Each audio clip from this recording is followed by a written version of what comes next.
అందరూ ఎలా ఉన్నారు? బాగున్నారా? ఈరోజు నేనైతే పిల్లలకి పాలు ఎలా మానిపించాలని ఒక వీడియోతో మీ ముందుకొచ్చేసానండి. ఎందుకంటే నేను మా వాడికి రీసెంట్‌గానే పాలు మానిపించాను. మా బన్నుకి ఇప్పుడు 19 మంత్స్ అనమాట. నేను వాడికి 2 మంత్స్ అవుతుంది పాలు మానిపించి. ఈ వీడియో నేను లైవ్‌లోను అండ్ ఇంకా చాలామంది నా చుట్టుపక్కల వాళ్ళు కూడా అడిగారు. సో, పాలు నేనెలా మానిపించానంటే, పాలు మానిపించడం ముందు అసల అంత ఈజీ అయితే కాదండి. నేను ఫస్ట్ టైమ్ స్టార్ట్ చేశాను పాలు మానిపించడం. నా వల్ల అవ్వలేదు.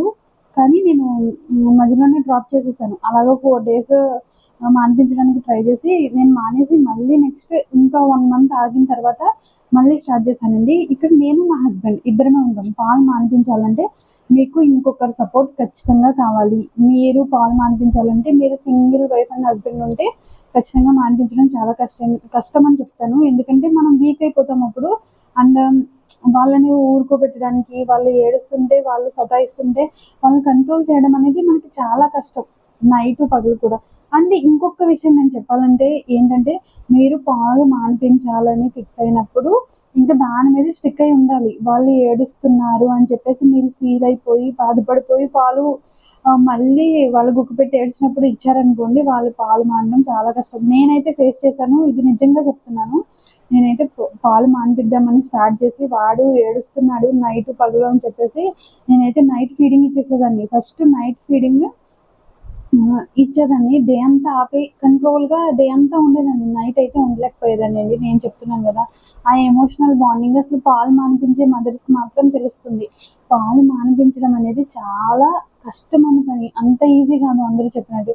ఒక్క మాట అంటారు అందరూ, "పాలు మానిపించేయండి, పాలు మానిపించేయమ్మా. ఏంటి ఇంకా 1 ½ ఇయర్ దాటేసింది కదా" అంటారు. అలా కాదు. పాలు మానిపించడం అనేది చాలా కష్టమైన టాస్క్. అండ్ మదర్ అండ్ చైల్డ్‌కి ఉన్న బాండింగ్ అక్కడే ఎక్కువగా ఉంటుంది కాబట్టి అండ్ పాలు మానిపించడం అనేది ఈజీ అయితే కాదు. మీరు స్టెబాండ్ అయిపోవాలి ఇంకా పాలు మానిపించాలంటే. గట్టిగా ఫిక్స్ అయిపోవాలి. నేను పాలు మానిపించాలి అని చెప్పేసి. స్టిక్ అయిపోయినప్పుడే మీరు పాలు మానిపించగలరు. ఇంకొకటి ఏంటంటే మీరు ఒక్కళ్ళే ఉంటే మీకైతే అస్సలు పాలు మానిపించడం అవ్వదండి. నేనైతే మా అమ్మ వాళ్ళ ఇంటికెళ్ళిన తర్వాత అక్కడ నేను 1 మంత్ పైనే ఉన్నాను పాలు మానిపించడానికి. ఎందుకంటే మా అమ్మ చెప్పింది, ఇదిగోండి ఇది నాకు డాక్టర్ సజెస్ట్ చేశారు. అండ్ ఇది నాకు చాలామంది తెలిసిన వాళ్ళు చెప్పారు. ఇది మంచిదే కదా అని నేను అడిగాను. వాళ్ళు కూడా సజెస్ట్ చేశారు. అయితే నేను తీసుకున్నాను. ఇది తీసుకొని ఇది చాలా చేదుగా ఉంటదండి. ఇది నోట్లో పెట్టుకోలేం మనం కొంచెం టచ్ అయినా.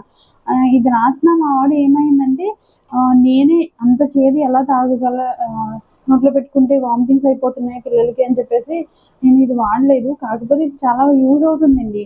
మా తోటికోడలు వాళ్ళ బాబైతే తను ప్రెగ్నెంట్ అయిన తర్వాత పాలు మానిపించింది. 2 ఇయర్స్ రాకుండానే తను బాబుకి పాలు మానిపించేసింది. ఇది చాలా యూజ్ అయింది. మా పక్కన వాళ్ళకి, ఎదురింటి వాళ్ళకి చాలా మందికి ఇది యూజ్ అయింది. కానీ నేను దీంతో మానిపించలేదు. ఎందుకంటే నేను ఒకసారి స్టార్ట్ చేసి మళ్ళీ ఆహ్, పాలు మానిపిద్దామని స్టార్ట్ చేసి మళ్ళీ ఆపేసి మళ్ళీ స్టార్ట్ చేశాను కాబట్టి ఇంక మా వాడికి ఏమైందంటే ఇంత చేదు కూడా తాగేసేవాడు.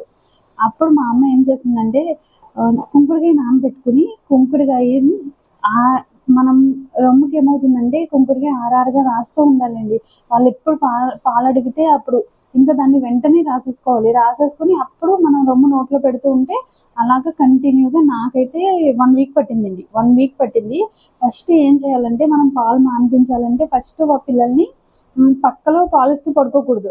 పాలిచ్చిన తర్వాత వాళ్ళని కూర్చోబెట్టేయాలి. ఇంకా కాసేపటికి పడుకుంటాడనగా ఇప్పుడు పాలిచ్చేసి భుజం మీద వేసుకుని అటు ఇటు తిప్పడం, లేకపోతే అవి ఇవి చూపించడం, ఇలా బయట వెళ్ళే వెహికల్స్ చూపించడం ఏదో ఒకటి అలా చేస్తూ ఉండేవాళ్ళం మా అమ్మ నేను.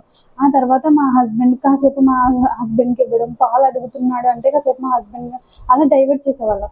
ఆ తర్వాత ఏం చేసేవాళ్ళమంటే నైట్ వాడికి కొన్ని పాలు పట్టించేసేవాళ్ళం. పాలు పట్టించేసి భుజం మీద వేసుకొని నిద్రపోయే వరకు తిప్పేవాళ్ళమండి. ఒక్కొక్కసారి అయితే చాలా కష్టమయ్యేది. బాగా సతాయిచ్చేవాడు వాడు. ఇంకా మనం చాలా కష్టమనే చెప్తాము. కాకపోతే మనం స్టిక్ అయ్యి ఉండకపోతే పాలైతే నేను ఇంకొకటి చెప్తున్నానండి. మీరు మానిపించాలంటే కుంకుడుకాయ ఈజీయే. కొంతమంది కలబంద వాడతారు. కొంతమంది వేపాకు వాడతారు. నేనైతే కుంకుడుకాయతో మానిపించానండి. ఇప్పుడు చూపించాను కదా! అది ఒక్కసారి స్టార్ట్ చేశాను. దాన్ని ఎంత చేదైనా తాగేస్తున్నాడు. కుంకుడుకాయ అంత చేదుగా ఉండదు కదా! దీనికే తాగేసాడు. దానికి మానుతాడా ఏంటి అనుకున్నాను. కాకపోతే కుంకుడుకాయ స్మెల్ వాడికి నచ్చలేదు. సో, కుంకుడుకాయ రాయడం వల్ల ఏమవుతుందంటే ఈజీగా మానేసాడు మా వాడు. అలా నేను ఒక 4 డేస్ రాసాను. మా వాడైతే మానేసాడండి. అలా మీకు ఏది అవైలబుల్గా ఉంటే అది తీసుకోండి. తీసుకుని ఆరారుగా అది ఆరేటప్పటికి మళ్ళీ అలా హాఫ్ అన్ అవర్కి ఒకసారి రాసేసుకోండి. వాళ్ళు పాలు అడుగుతున్నారంటే ఖచ్చితంగా మీరు రాసేసి రెడీగా ఉండాలి. వాళ్ళ నోట్లో పెడితే చేదుగా ఉండి వాళ్ళే పాలు వద్దనాలి.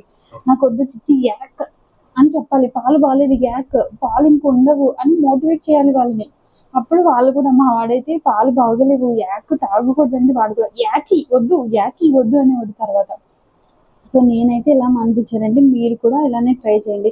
ఒకటి గుర్తుపెట్టుకోండి, మీరు స్టెబాన్గా ఉండాలి. పిల్లలు ఎంత ఏడ్చినా పాలు ఇవ్వకూడదు. అప్పుడే పాలు మానుతారు. నాలాగా ఒకసారి స్టార్ట్ చేసి మళ్ళీ ఆపేసి మళ్ళీ స్టార్ట్ చేయండి. అలా చేశారంటే మీకు చాలా కష్టమైపోతుంది. ఇది ఎవరికైనా యూజ్ అవుతుందని ఈ వీడియో చేస్తున్నాను. థ్యాంక్ యూ అండి. నా వీడియో కనుక నచ్చితే లైక్ చేయండి, కామెంట్ చేయండి, సపోర్ట్ చేయండి. బాయ్.